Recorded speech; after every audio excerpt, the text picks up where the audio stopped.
챕터 4의 마지막 내용인 캐리어 제너레이션 앤 리컴비네이션과 홀 이펙트에 대해서 다루겠습니다. 캐리어 제너레이션 앤 리컴비네이션은 현재 연구하는 내용이고 좀 여러분들이 잘 모르는 실험 기술을 많이 쓰는 분야입니다. 그래서 매우 중요합니다만 이번 클래스에서 이해하는 데는 한계가 있습니다. 그래서 잘 이해가 안 되시더라도 본인이 이해할 수 있는 만큼만 알면 되고요. 하지만 그에 반해 홀 이펙트는 매우 중요하고 여기 있는 누구라도 이해해야 될 만한 내용입니다. 홀 이펙트는 반도체에서 가장 중요한 실험 중에 하나입니다.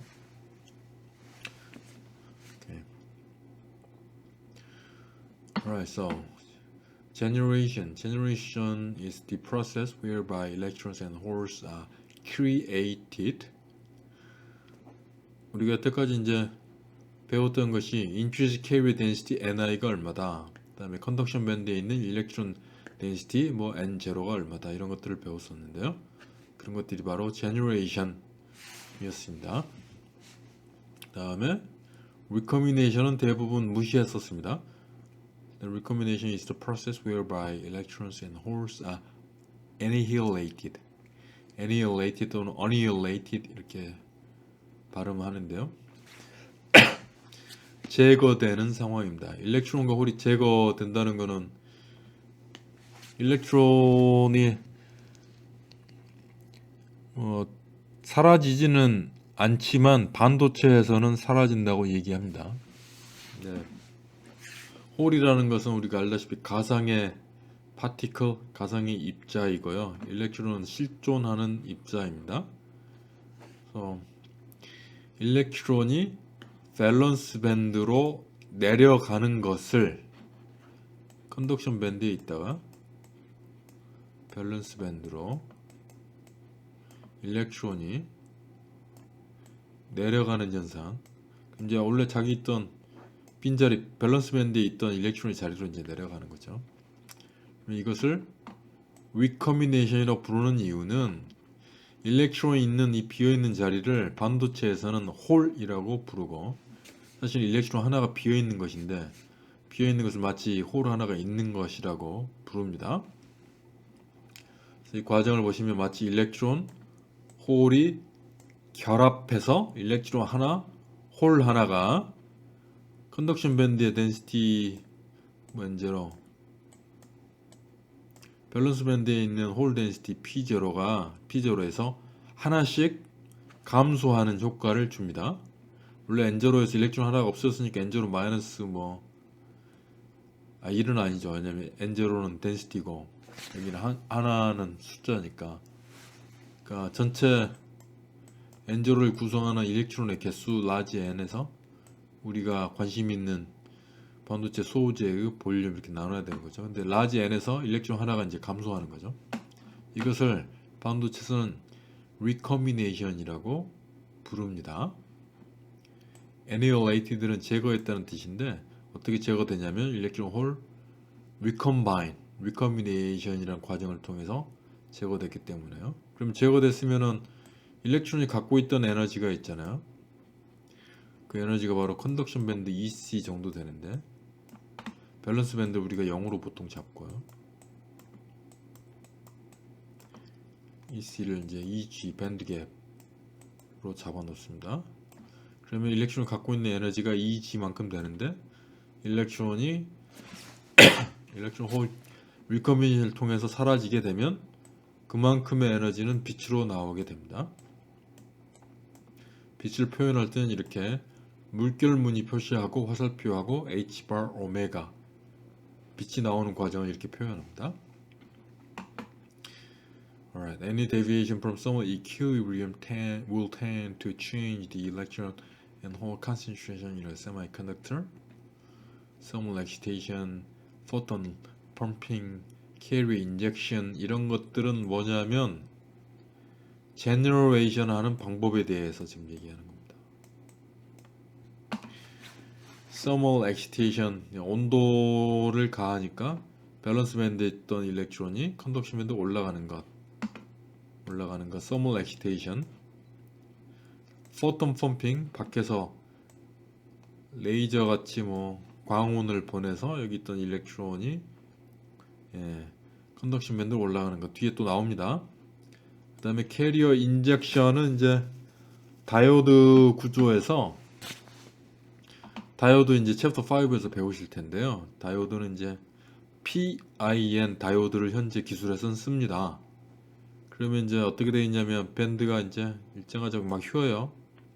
처음에 좀 배웠었는데 다음 시간부터 더 자세하게 배우고요. 그래서 PIN 이렇게 부릅니다. 이쪽이 P, 이쪽이 I, 이쪽이 N, 그 다음에 이게 이제 컨덕션 밴드 에너지, 밸런스 밴드 에너지입니다. P 쪽에는 밸런스 밴드에 있는 홀이 있고요. N 쪽에는 컨덕션 밴드에 일렉트론이 있어요. 이렇게 돼 있으면 홀 입장에서는 이 포텐셜 배리어가 있어서 못 올라가고 못 가고, 일렉트론 입장에서는 이 포텐셜 배리어가 있어서 이쪽으로 못 가요. 근데 전압을 걸어서 이 포텐셜을 이제 조정을 해. 이쪽이 내려가고 이쪽으로 올라갑니다. 그럼 일렉트론이 이제 움직이는 거죠. 이렇게 움직일 수 있게 됩니다. 이런 과정들에 대한 챕터 5에서 배웁니다. 그래서 이 캐리어가 이것을 바로 캐리어 인젝션이라고 해요. 보통 인트리식 리진에 콘텀 웰, 밴드 갭이 좀 낮은 물질에 집어넣는데 일렉트론이 움직이다 보면 이 콘텀 웰에 일렉트론이 인젝트 됩니다. 이제 콘텀 웰, 밸런스 밴드 쪽에 있는 이제 또 콘텀 웰이 있는데 그러면 홀이 움직이다 보면 이쪽에 인젝션이 됩니다. 그래서 이렇게 외부에서 전압을 걸어가지고 캐리어가 이동해서 우리가 관심 있는 인트리식 레이어의 뭐 어떤 특정 공간 위치에 캐리어가 위치하도록 하는 것, 캐리어 인젝션입니다. 소자는 사실 캐리어 인젝션이라는 방법을 이용해서 작동하고 있죠. And the external excitation is removed, all the concentrations of electrons and holes in semiconductor will return eventually to their thermal equilibrium values. 이런 엑시테이션이 사라지면 시간이 지남에 따라 원래의 열평형 상태의 값으로 돌아가게 된다. 것입니다. 캐리어 제너레이션의 경우는 제너레이션에 대해서 지금 방금 설명했고요. 자, 세마이컨덕터에서 우리가 컨덕션 밴드, 밸런스 밴드 이렇게 그렸을 때 이것을 우리가 디스퍼전이라고 불렀었죠. 디스퍼전. 그래서 이제 이렇게는 Y축 에너지 E, 이렇게는 X축, X축은 wave number고요. wave number K. wave number는 모멘텀하고 비례하는 값이죠. wave number에 Hbar을 곱하면 이게 바로 모멘텀입니다. 네, 이렇게. 자, 이런 것도 우리가 전에 공부를 했는데요. 여기서 에너지하고 K를 지금 생략한 밴드 다이어그램입니다. 생략한 것입니다. 그랬을 때 외부에서 포톤이 들어오면 포톤이 갖고 있는 에너지를 우리가 Hbar 오메가 이렇게 표현하죠. 오메가는 이제 앵귤러 프리퀀시, 뭐 이거는 H 뮤는 그냥 프리퀀시. 빛에 해당되는 프리퀀시를 우리가 결정을 할 수 있죠. 파란색 빛이 들어온다 그러면은 뭐 빛의 프리퀀시는 뭐 400테라헤르츠다 이 정도 돼요. 자, 이런 빛이 들어오면 그 빛 에너지가 일렉트론 에너지로 바뀌고요. 그래서 그만큼의 에너지를 갖고 일렉트론이 컨덕션 밴드로 올라갑니다. 이렇게. 그래서 여기 있던 일렉트론도 여기 컨덕션 밴드 올라갔습니다. 그러면 반도체에서는 이걸 뭐라고 그러냐면 일렉트론, 이쪽에 이제 일렉트론 빠졌으니까 홀 페어가 생겼다 라고 얘기합니다. 일렉트론 홀 페어가 생겼다. 그리고 제너레이션 메커니즘은 sudden increase in temperature, 온도 증가하죠. Increase the rate at which electron and hole are thermally generated. 온도가 증가해서 electron hole이 생기고요. 그다음에 external excitation of light above the band gap, 밴드 갭 이상의 빛을 보냈을 때 electron hole 페어가 생기고요. 그다음에 ionization due to the high energy beam, 이거는 이제 굉장히 특별한 경우입니다. 이런 경우를 우리가 소자에서 쓰는 것은 거의 없어요. 그럼 뭐 읽어보자면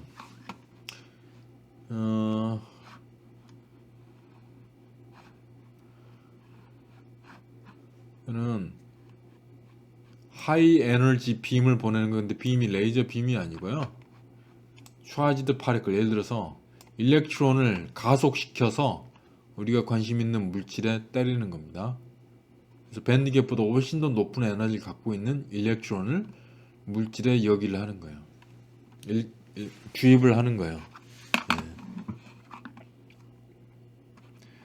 그래서 이런 경우는 이제 밴드 갭보다 보통 훨씬 더 높아요. 비교가. 그러니까 밴드 갭보다 어느 정도 높냐면 보통 뭐 10배? 뭐 그 정도로 높은 에너지에 높은 운동 에너지 갖고 있는 일렉트론을 물질에다가 이제 때리는 거죠. 그래서 멀티플 일렉트론 홀 페어가 생겨요. 그만큼 에너지가 이제 여러 개의 일렉트론 홀 페어로 나눠지는 것이죠. 이것은 매우 특별한 경우입니다. 이거는 이제 소자에 쓰지는 않아요. 이런 경우도 뭐 정말 하고 싶으면 할 수도 있다. 그런 거고요.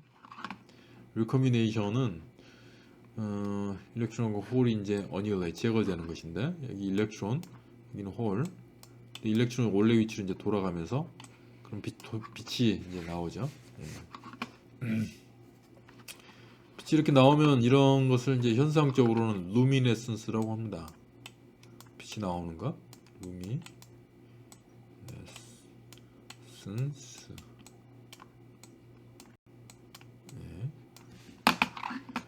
자, 근데 이제 리커미네이션 메커니즘에는 밴드 투 밴드 리커미네이션이 있고, 여태 얘기한 게 밴드 투 밴드 리커미네이션입니다.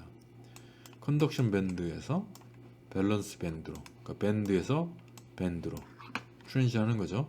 이것을 또 이렇게도 얘기합니다. 인터 밴드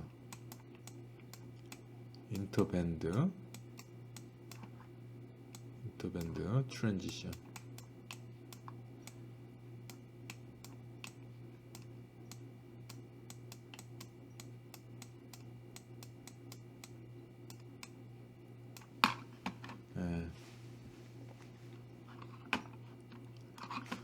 여태 설명한 것이 이제 band to band transition이죠. occurs when an electron falls from its state in the conduction band into the empty state in the valence band, which is associated with the hole.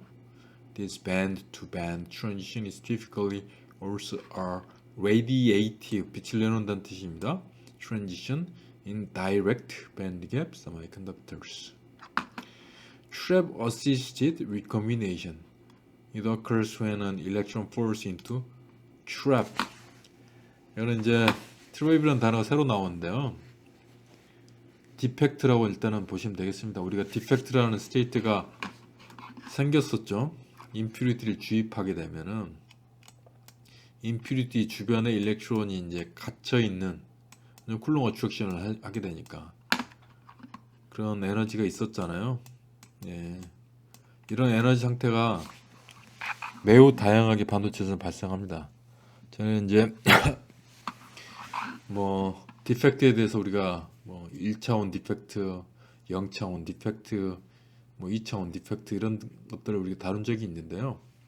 그런 모든 디펙트에 해당되는 스테이트들이 공간적으로는 트랩 역할을 합니다. 일렉트론이 딴 데 못 가고.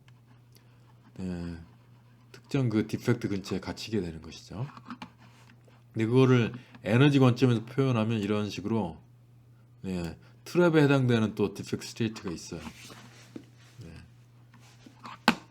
그래서 여기는 뭐 ED 도노에 해당되는 에너지를 표시했는데 우리가 지금 소자에서 이제 의도하고 도핑한 그런 스테이트 ED 뿐만 아니고 뭐 디펙트가 뭐가 잘못된 그런 디펙트가 있으면 다양한 에너지 스테이트가 또 있어요.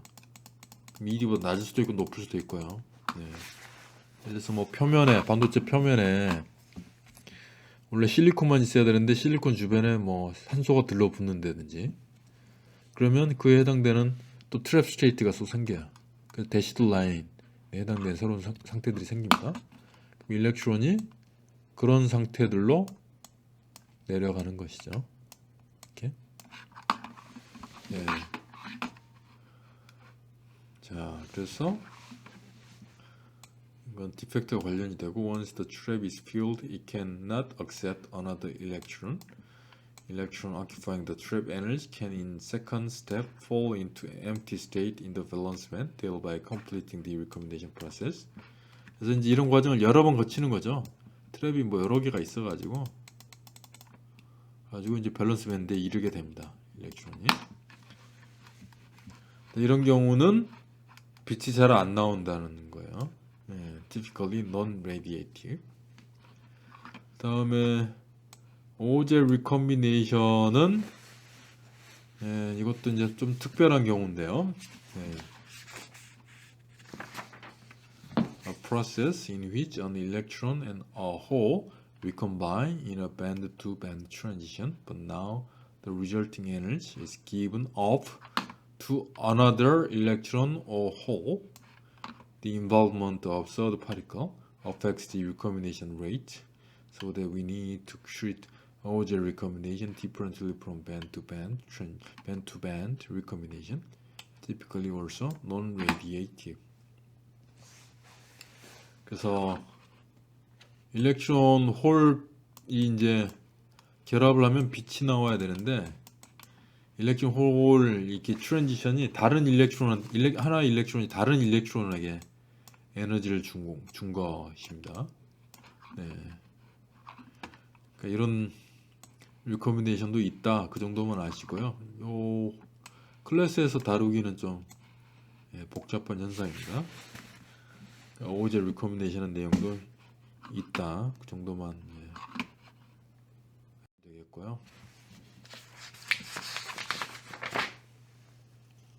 Semiconductor in equilibrium.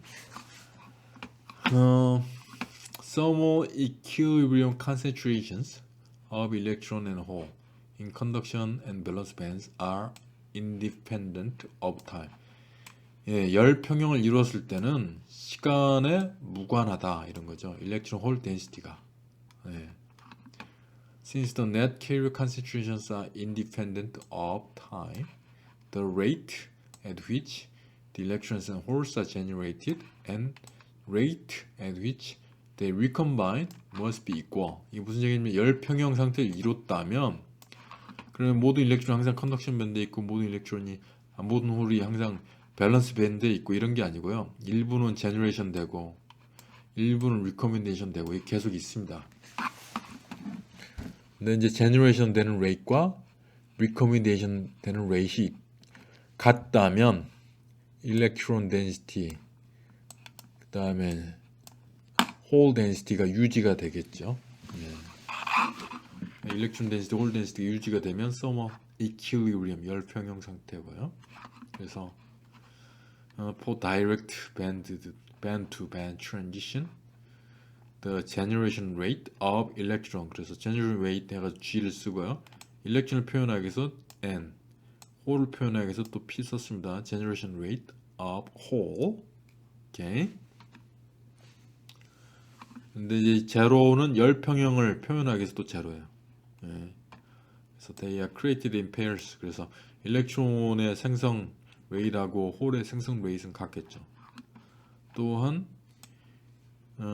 일렉트론의 recombination rate과 일렉트론이 홀 하나하고 결합하니까 일렉트론 recombination rate, 홀의 recombination rate should be the same. 열평형일 때는 또 electron generation rate, 그 다음에 electron의 recombinant rate이 같죠. 이렇게 두 개가 같아야 됩니다.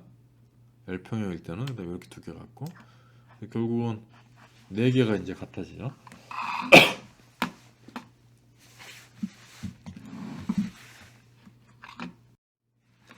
네. 그리고 excess carrier generation.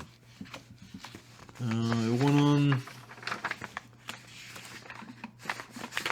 excess electron and excess holes when external excitation is applied. An electron hole pair is generated. The addition of electrons and holes are called excess electrons and excess holes. 그래서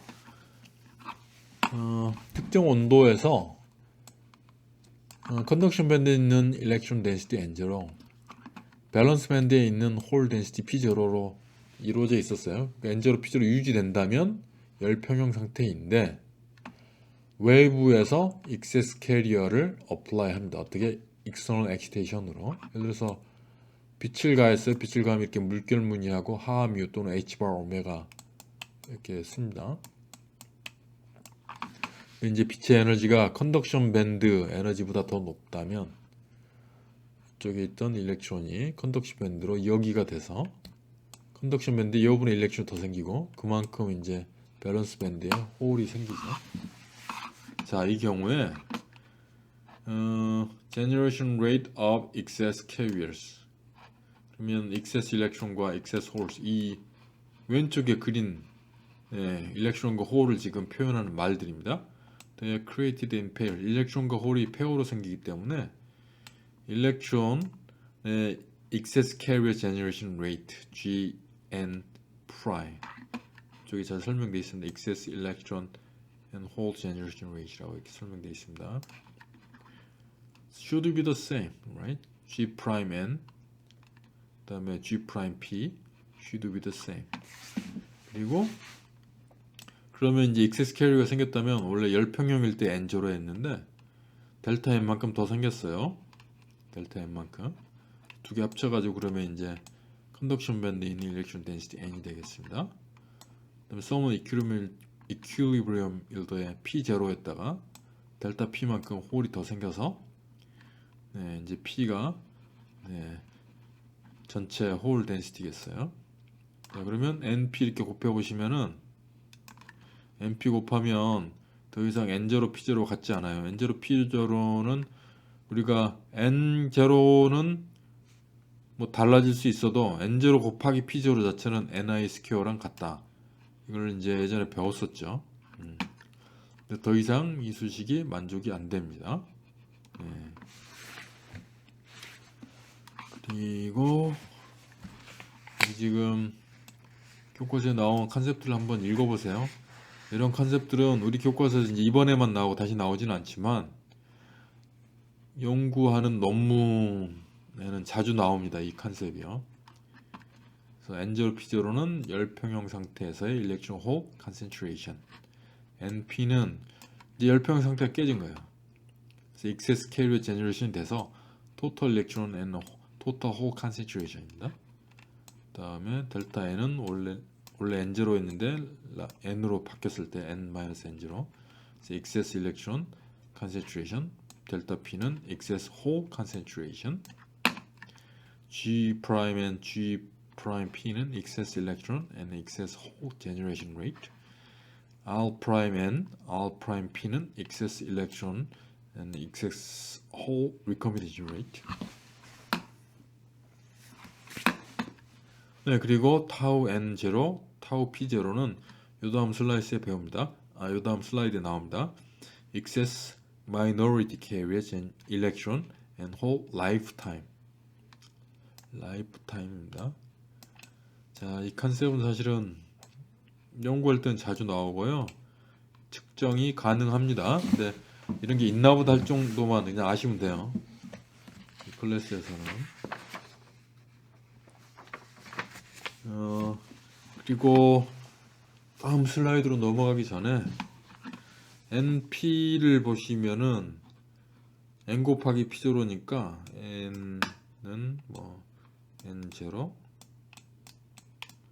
델타 n 이고요. p는 p0 더하기 델타 p죠. 곱하고 나면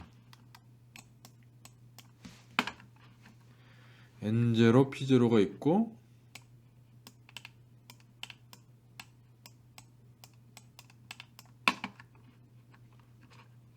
그 다음에 다른 항이 이제 더 붙죠. 델타 n p0도 있고 그 다음에 n0 델타 p도 붙고요. 그리고 이제 델타 n 델타 p까지 써야 됩니다. 여기다가 다시 델타 n 델타 p 이렇게. 그래서 n0 p0에서 많이 바뀌게 되죠. 이 수식에서 뭐 델타 n과 델타 p를 각각 작을 테니까 이 곱은 이제 더 작아질 테니까 아마 델타 n 곱하기 델타 p 정도는 매우 작을 테니까 무시할 만 하겠죠. 그런 것들은 이제 대충 생각할 수 있는 내용이죠. 그리고 recombination rate도 in the direct band to band recombination, the excess electrons and the excess holes recombine in pairs. 일렉트론이 하나 없어지면 홀도 하나 없어지기 때문에 electron의 recombination rate, hole의 recombination rate should be the same. So excess carrier recombination rate should be the same. Okay? 이거는 이제 잘 모르셔도 괜찮습니다. 이런 게 그러니까 있을 수도 있다. 현재는 이제 이거보다는 훨씬 더 이제 복잡한 모델, 그 다음에 복잡한 실험을 할 수 있습니다. 관련되는 논문들이 매우 많이 있고요. Using the concept of collision model, we assume the rate of pair recombination obeys recombination rate of electrons and holes under non-equilibrium.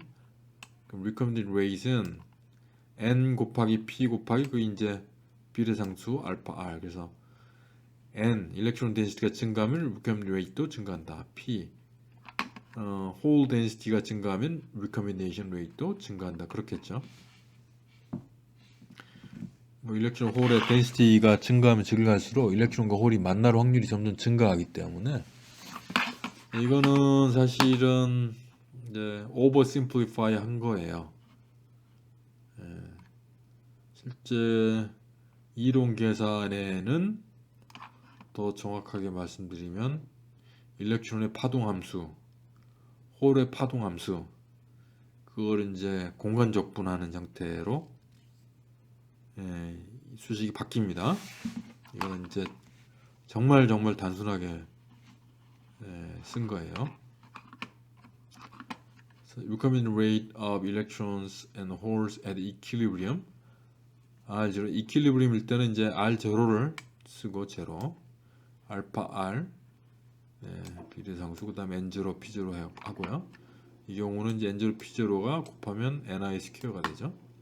그래서 recombination rate of excess carriers는 R'인데 이 두 개를 뺀 거고, 그러면 알파 R로 묶어서 NP Ni 스퀘어 뭐 이렇게 되겠습니다.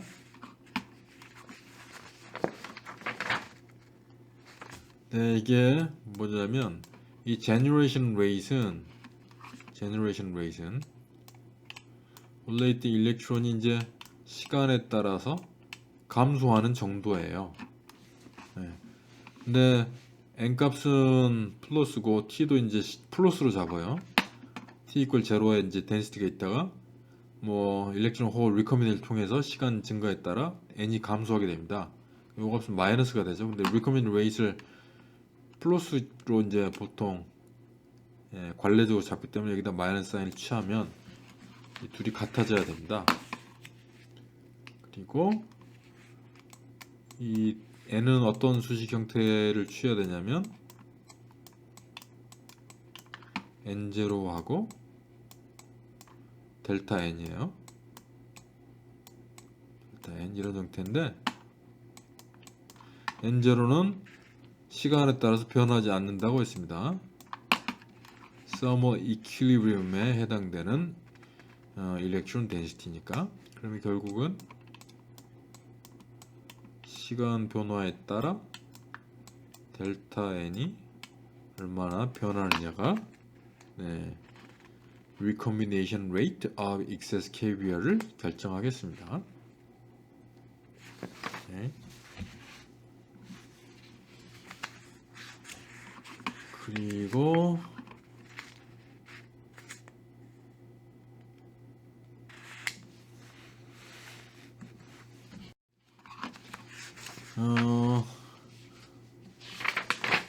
DNDT를 다시 써보면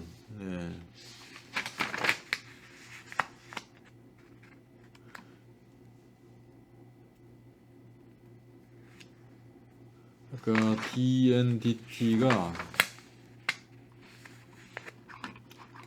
방금 앞에서 수식 썼던 그거를 이제 다시 쓴 겁니다. 이게 DNDT가 뭐냐면 마이너스 R'이에요. 마이너스 R'. 마이너스 R'을 어떻게 썼냐면 마이너스하고 알파 R 그 다음에 NP 마이너스 NI 스퀘어. 방금 앞에 슬라이드에서 이렇게 썼어요. R'은 방금 앞에서 배운 것이고 그게 바로 DNDT와 이런 수직 관계를 이룬다 것이고요. 그래서 이 수식을 그대로 똑같게 썼어요. 그 다음에 아까 도입했듯이 n은 n0 더하기 델타 n인데 시간에 따라서 변하는 것은 n0는 시간에 따라서 변하지 않죠.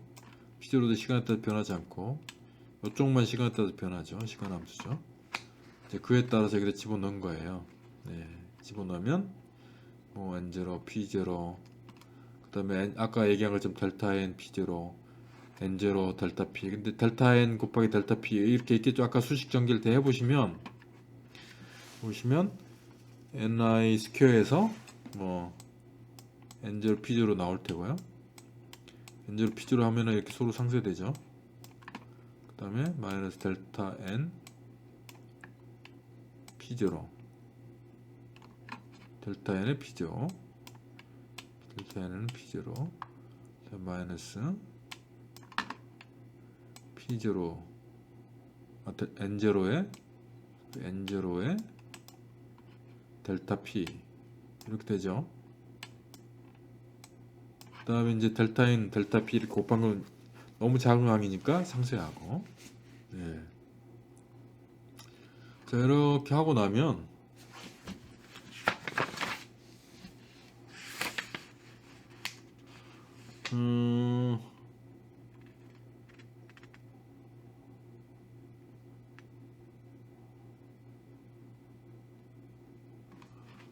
조금 수식이 이게 지금 보면 여기다가 지금 이거까지 한 거예요. 이게 마이너스 델타 n 델타 p가 있는데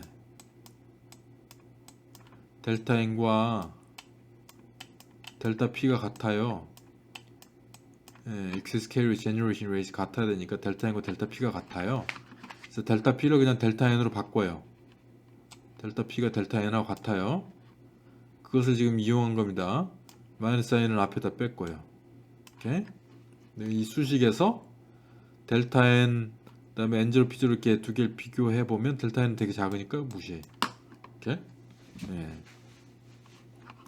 그 다음에 만약에 low level injection gradient 만약에 p 타입 물질이다 그러면 p0가 n0보다 훨씬 더 크죠.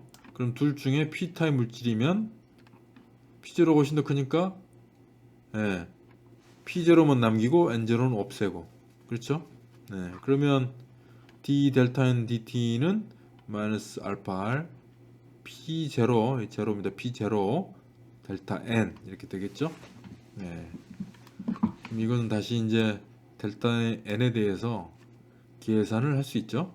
계산하고 나면 델타 n은 델타 n0에 익스포넨셜 함수의 마이너스 알파 r p0t 이렇게 되겠습니다.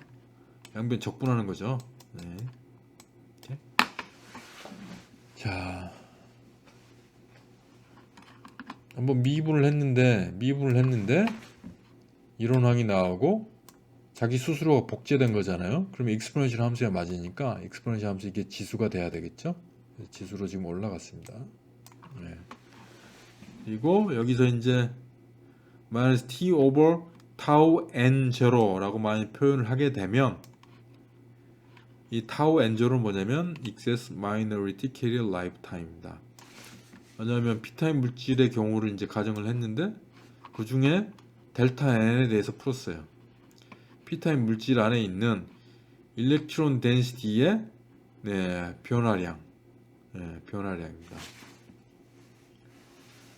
그래서 excess minority예요. 일렉트론 덴시티의 변화량이니까 캐리어 라이프타임은 이런 식으로 표현할 수 있다. 자, 이런 모델이 있다는 것입니다. 이걸 제가 중간고사나 아니면 시험 문제, 기말고사나 아니면 숙제 문제 내지는 않을 거예요. 이런 모델이 존재할 수는 있다. 이런 거요. 그거요. 실제로 반도체 소자에서 이 라이프 타임을 계산도 할 수 있고 측정도 할 수 있습니다. 근데 계산을 하면 이렇게 간단한 모델과는 달라요. 여러분들 그냥 직관적으로 한번 이렇게 생각을 해본 것이고요. 현실보다는 좀 더 너무 단순한 모델입니다. 자, 이때까지 배웠던 것이고요. 그래서 P타입에 대해서 뭐 인젝션, 그러니까 델타 N이나 델타 P가 크지 않다는 뜻이에요. 로우 레벨의 인젝션은 델타 N, 델타 P가 N 또는 뭐 P 이런 값들에 비해서는 훨씬 더 작다. 이런 것을 표현한 말입니다. 로우 레벨 인젝션은 뭐 N타입 물질에서는 이제 N0, P0보다 훨씬 더 크고 아까 앞에서 풀었던 수식을 이제 마찬가지로 풀면 N하고 P의 서로 관계만 바뀝니다. N하고 P의 관계만 바뀝니다. 그래서 마찬가지로 타우 P0를 또 유도할 수 있어요. 이렇게 이 정도로는 유도하실 수 있겠죠. 이 정도는 한번 유도 하실 수 있겠죠.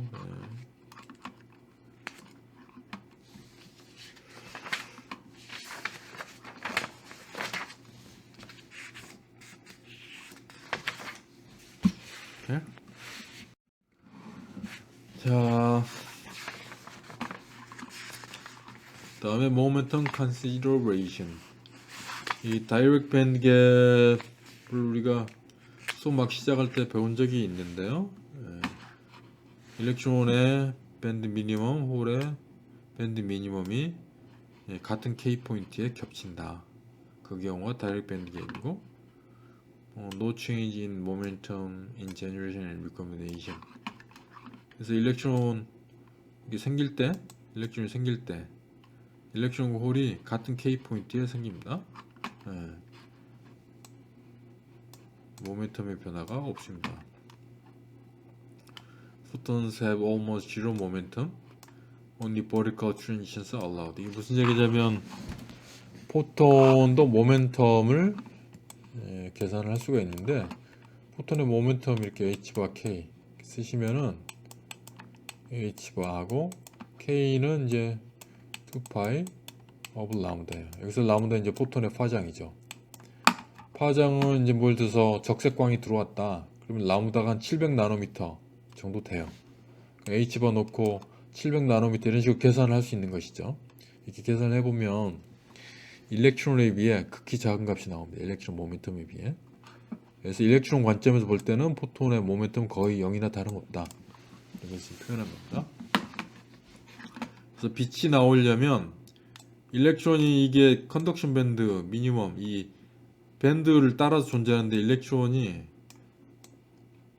여기 밴드 어디든 있을 수 있어요. 사실 이 밴드 따라서.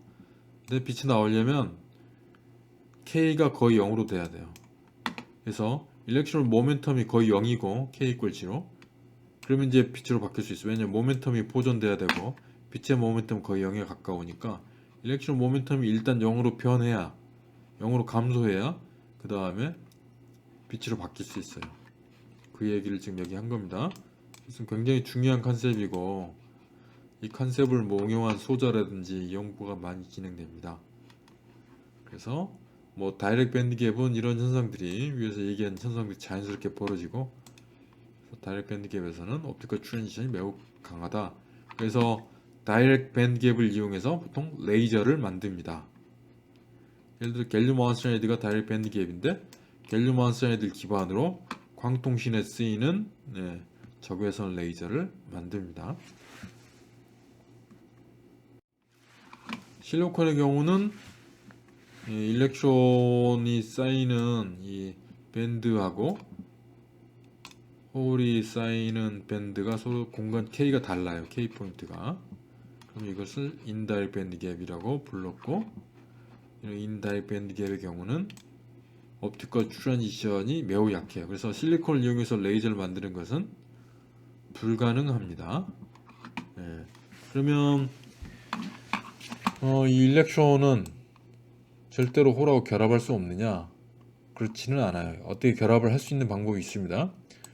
일렉트론 홀 결합은 어떻게 하냐면 일렉트론이 이게 이제 포논이라고 했는데요. 일렉트론이 포논 하나한테 모멘텀을 줘요. 본인이 갖고 있는 모멘텀. 근데 포논 에너지는 굉장히 작아요. 매우 작은 에너지를 갖고 있는 포논들이 다양하게 있습니다. 물질 안에. 그리고 포논이 바로 열의 전달자라고 그랬죠. 그래서 포논한테 잠깐 모멘텀을 줘서 K = 0포인트에 오면 그 일렉트론은 홀하고 결합해서 내려올 수 있어요. 그러면 이제 빛이 나오는 거죠. 그래서 미약하게나마 이런 식으로 빛이 나올 수 있는데 그럼 일렉트론이 이 홀하고 결합해서 빛이 한 번씩 나올 때마다 해당되는 포논이 없어져야 돼요. 이런 복잡한 현상들이 벌어진다면 빛이 발생하는 것은 가능합니다. 오케이. 자, 마지막 토픽은 홀 이펙트입니다. 홀 이펙트는 반도체 소자 연구에 있어서 가장 중요한 실험이라고 할 수 있습니다. 자, 홀 이펙트는 홀이라는 이제 노벨상 수상자가 만든 개념이고요. 홀 이펙트는 어디에 사용되느냐 하면 to distinguish whether a semiconductor is N-type or P-type. 반도체가 모르는 반도체를 어디에 가져왔어요. 근데 그게 N-type인지 P-type인지 알아내는데 씁니다. To measure the majority carrier concentration. 그다음 N-type, P-type 알아냈으면 N-type이라면 뭐 일렉트론 덴시티 얼마인지, majority carrier가 일렉트론인지 N-type이라면, 그다음에 또 P-type이라면 또 majority carrier인 홀 concentration이 얼마인지 알아내는데 씁니다. 그리고 모빌리티도 알아낼 수 있습니다. 그러니까 반도체 중요한 파라미터들을 홀 측정으로 결정을 할 수 있으니까 중요하죠. 자, 이제 홀 측정 장비들이 어지간한 기관에 다 있는데요. 제 실험실에서도 이 홀 측정을 이용한 실험을 많이 예전에는 했었습니다. 어떻게 하느냐면 일단은 지금 반도체 소재가 여기 하나 있어요. Grade Shaded Line은 Shade Colored Structure는 반도체 소재이고 지금 X축, Y축, G축 이렇게 정의가 되어 있습니다. 그 다음에 G축 방향으로 자기장을 걸었습니다. 자기장이 있어요. 자기장은 딱 이때 한번 나옵니다. 자기장 관련된 논의는. 그리고 X축 방향으로는 전압을 걸었습니다. 이렇게 전압을 걸었습니다. 이렇게. 자, 그러면 무슨 일이 벌어집니까? 일렉트론의 경우에는 전압을 이렇게 걸었다면 지금 이쪽 벽은 포텐셜이 높고 왼쪽 벽이죠. 오른쪽 벽은 포텐셜이 낮습니다. 그럼 일렉트론은 포텐셜이 낮은 쪽에서 높은 쪽으로 움직여야 되죠. 홀은 플로 차지가 혹시라도 있다면 포텐셜이 높은 쪽에서 낮쪽으로 움직이죠. 그래서 대시 라인 이렇게 원래 움직여야 됩니다. 전압을 걸면 일렉트론 홀이 움직이는 방향이에요. 그런데 거기다가 자기장까지 걸었어요. 자기장을 걸면 로렌츠 폴스에 의해서 이런 형태로 힘이 새로 생기게 됩니다. Q, V 크로스 B. 네, V 크로스 B는 이게 어드밴스 캘큘러스에서 배운 그 컨셉이죠. 크로스는. 네. 그래서 이게 오른손을 이용한 오른손 법칙을 써야 되는 거죠. 지금 보시면 홀 같으면 홀의 차지 Q는 플러스고요. 벨로시티는 이 방향입니다.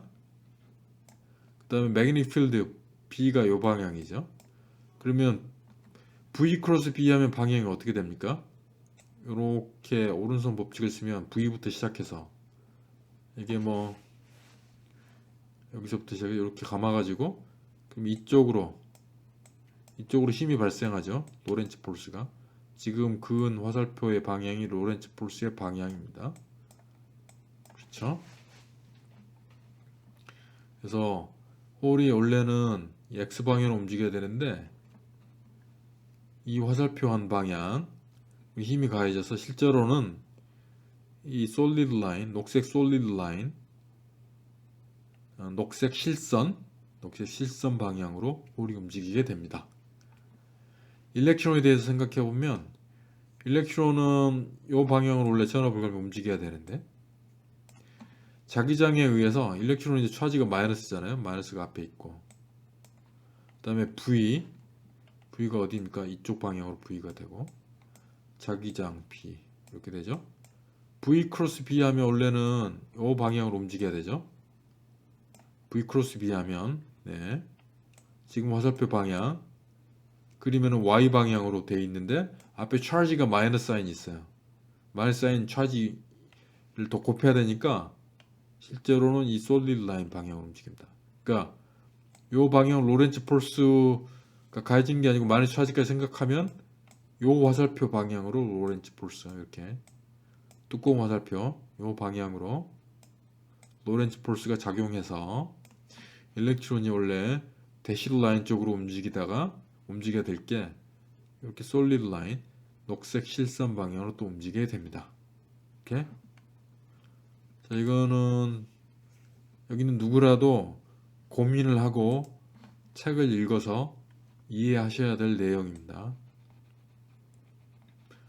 앞에서 뭐 제너레이션 리커멘데이션 5보다 훨씬 더 중요합니다. 제너레이션 리커멘데이션 지금 모르셔도 상관이 전혀 없어요. 하지만 홀 이펙트에 대한 컨셉은 지금 아셔야 됩니다. 이 원리를. 네. 로렌츠 폴스는 사실은 대학 1학년 때 일반 물리학 수업에서 배우는 것이고요. 오케이. 자 그러면 차지가 이렇게 움직이게 돼요. 네. 홀이 이렇게 움직이고 일렉트론이 이렇게 움직이고 네.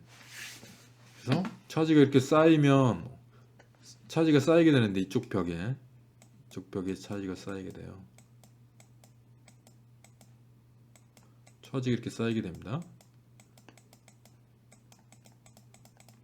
자 그러면 이 차지는 또 일렉트릭 필드를 만들게 차지가 이쪽에 쌓이게 되면요. 네, 일렉트릭 필드를 만들겠죠. 네. 일렉트릭 필드를 언제까지 만드냐면 F 로렌츠 폴스의 전체 값이 0이 될 때까지. 그래서 일렉트릭 필드가 여기 쌓여요. 이 차지가 쌓인 것 때문에 생기는 새로운 일렉트릭 필드가 있어야 돼요. 그래서 로렌츠 폴스가 0이 될 때까지 차지가 쌓이고 그에 의해서 이 매그네틱 필드를 걸기 때문에 생기는 새로운 일렉트릭 필드가 있어야 돼요. 매그네틱 필드를 걸기 때문에 차지가 여기 쌓이고요. 네. 이 차지가 만드는 일렉트릭 필드가 생기는데 그 일렉트릭 필드가 여기서 계산이 되는 겁니다. 그러면은 이 일렉트릭 필드는 QEH 아주 홀 필드라고 부르고 폴스로 하면은 이제 차지 Q 곱하기 2 이렇게 되겠죠. 이렇게 하면은 어떻게 되냐면 지금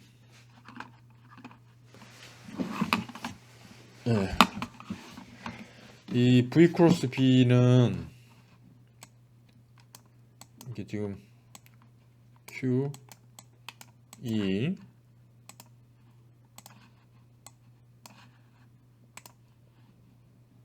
equals to 마이너스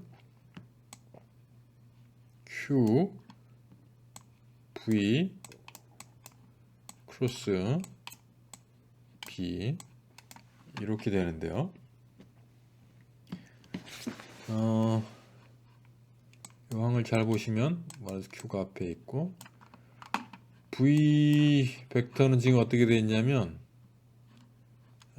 V 벡터가 보니까 S 방향, X 방향으로 VX가 있고 그 다음에 VY, VG 크로스 프로덕트 하는 지금 수학적인 방법을 한번 해보면 매그니필드는 0, 0 그 다음에 여기 BG 이렇게 되어 있는데 벨로시티는 처음에 전압을 X 방향으로 걸었으니까 VY, VG는 없고 VX만 있는 것이죠. 네. 그러면 요 계산을 해보면 Q 있고 요 계산을 해보면 네 Y 방향 유니버트에 해당되는 값만 있는 것이죠.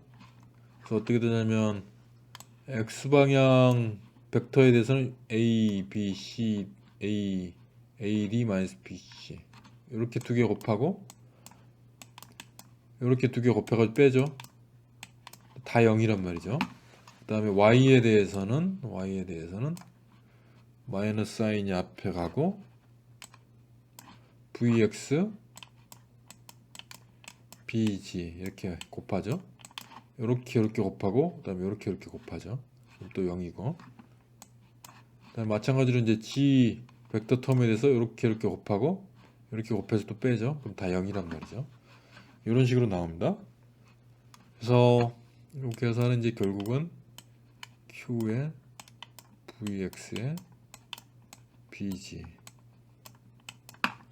Y 캡 이게 바로 일렉트릭 필드가 돼야 돼요. 앞에 사실 Q가 있고 그러면 홀 필드를 이제 계산을 할 수 있는 것이죠. 홀 필드 Q를 없애요 양변에. 그러면 해당되는 일렉트릭 필드는 Y 방향으로 생겨야 되고요. Y 방향이고 유닛 벡터가 Y니까 크기는 VX 곱하기 BG다 이렇게 된다는 것이죠. 이렇게. 그리고 이제 홀 볼티지도 생각할 수 있어요. 볼티지는 이제 Y 방향으로 생기는 일렉트릭 필드를 홀 필드라고 부르고 Y 방향으로 생기는 전압을 홀 볼티지라고 불러요. Y 방향에 해당되는 전압의 값은 뭐냐면 Y 방향으로 생기는 일렉트릭 필드 이 Y에다가 이 W 여기서부터 여기까지 떨어진 거리 W를 곱하면 되는데 아까 홀 필드가 VX 곱하기 BG였잖아요. 여기서 VX 곱하기 BG 이렇게 집어넣었어요. 그 다음에 VX는 어떻게 생겼느냐? X방향으로 전압을 걸었어요. X방향 전압을 걸어 생긴 거니까 전압에 따른 캐리어의 벨로시티 그래서 드립 벨로시티예요. 그걸 드립 벨로시티라고 불렀죠.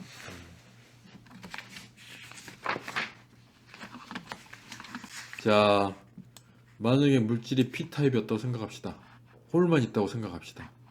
그러면 드립 벨로시티는 예전에 어떻게 배웠냐면 드립 벨로시티는 QMV예요. Q는 플러스 2고 N은 차지 덴시티를 표현하는데 홀만 있으니까 N 대신에 P라고 쓰겠죠. 홀 덴시티.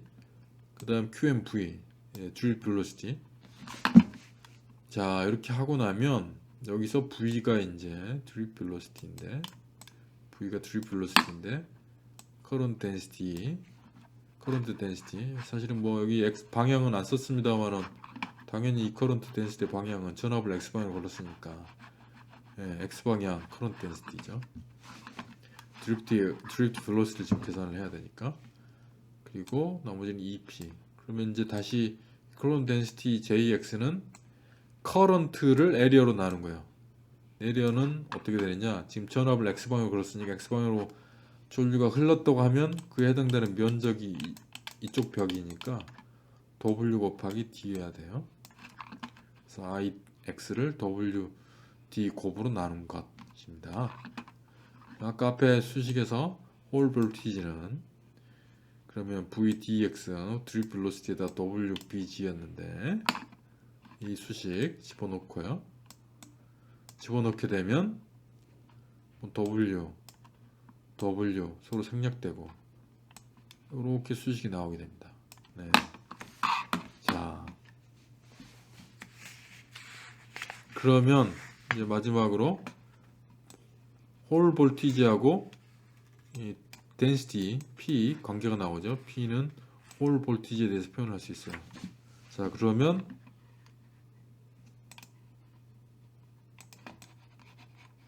이제 중요한 값이 나왔습니다. 중요한 값이 하나 나왔는데 어떤 걸 알 수 있냐면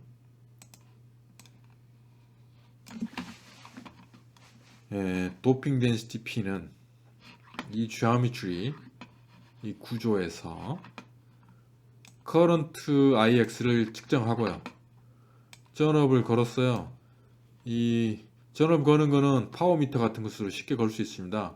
파워미터는 전압을 걸면 그에 따른 커런트가 측정이 돼요. 그 실험 장비에 쉽게 나오는 값이에요. 자기장도 처음에 자기장 값을 특정 값을 결정을 해놔요. 알고 있는 값이에요.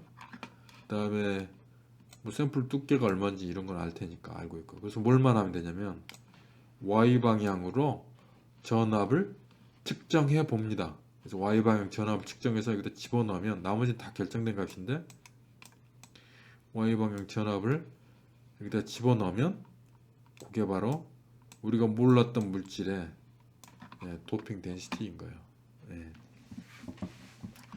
이 마찬가지 방법으로 N타입에 대해서 만약에 하시면은 커런트 덴시티 계산을 할 때 차지가 플러스 2가 아니고 마이너스 2가 돼요. 마이너스 사인 여기 나오게 됩니다. 그래서 드립 벨로시티 계산에 마이너스가 붙어요. 사인이 마이너스가 붙습니다. 그건 뭐냐면 일렉트론의 경우에는 그렇다는 거예요. 마이너스 사인이 붙어서 여기 마이너스 사인 붙고 마이너스 사인이 붙어서 이 n의 수식 형태가 이거랑 똑같은데 아까랑 똑같은 대신 사인이 바뀌어요. 이게 무슨 얘기냐면 홀 볼티지가 이 물질 안에 일렉트론이 움직이느냐 홀이 움직이냐에 따라서 여기서 홀은 구멍의 홀이고요. 홀 볼티지는 HALL이 두 개가 다릅니다. 제가 홀 볼티지라고 그랬으면 이 홀이 아니에요. 이 홀입니다. 자, 그래서 사인이 바뀝니다. 홀이 움직일 때, 일렉트론 움직일 때. 홀이 움직일 때가 뭐냐면 P타입 물질일 때, 일렉트론 움직일 때가 N타입 물질일 때죠. 그래서 N타입이냐 P타입이냐에 따라서 이 값이 바뀌어요. 홀 볼티지의 사인이 바뀌어요. 당연히 그렇겠죠. 왜냐면 만약에 P타입이다 그러면 홀이 여기 쌓입니다.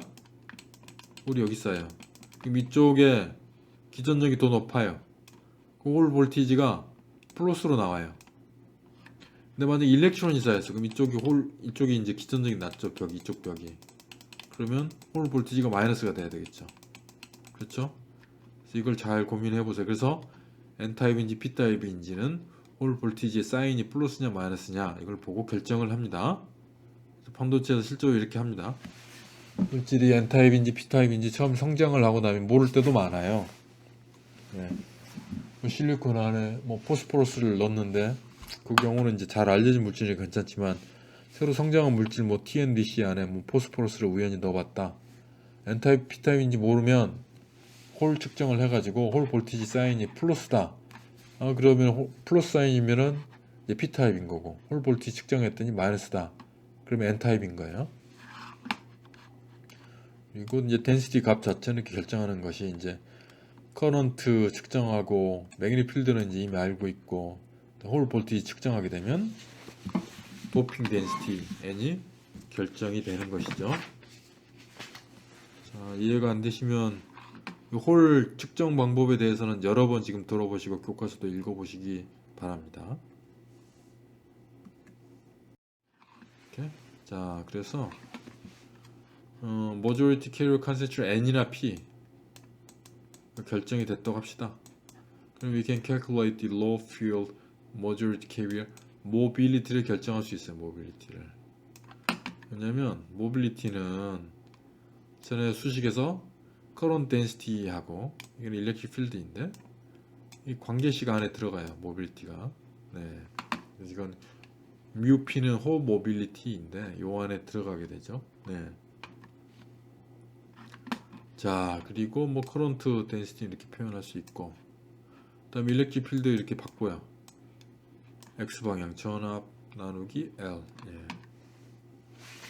그리고 여기서부터 이제 모빌리티 결정이 되는 거죠. 사실은 이제 Vx는 처음 우리 결정해 놓은 값이고, 파워 서플라이 같은 걸로 전압을 결정해놔요. 5V면 5V 이런 식으로. 랭스 L은 이미 물질에 대해서 알 수 있고, 커런트는 이제 전압을 걸고 나면 측정 장치에서 이미 측정이 되고, W나 D는 이미 아는 값이고, 앞에 계산해서 해야 될 것은 이제 P죠. 홀 덴시티 결정을 해야 돼요. 방금 앞에 슬라이드에서 결정했던 그 P 값을 알면 여기다 집어넣으면 되겠죠. 네. 그러면 모빌리티가 결정이 됩니다. 이렇게. 이런 식으로 모빌리티 실제로 측정을 홀 이펙트를 이용해서 모빌리티를 실제로 물질마다 결정을 합니다. 네. N타입에 대해서도 마찬가지 이제 할 수 있습니다. 그러면 이제 도핑 덴시티 P를 결정했던 거에 대해서 이제 B타입하고 도핑 덴시티 N을 결정하면 일렉트론 모빌리티 결정할 수 있는 것이죠. 네. 실험의 관점에서는 나중에 반도체 연구를 할 때 실험도 해야 되고 뭐 이론도 해야 되지만, 실험의 관점에서 가장 중요한 실험에 홀 이펙트가 있고요. 홀 이펙트의 이해에 지금 중요한 컨셉들을 이해하는데 중요한 컨셉들을 지금 얘기했습니다.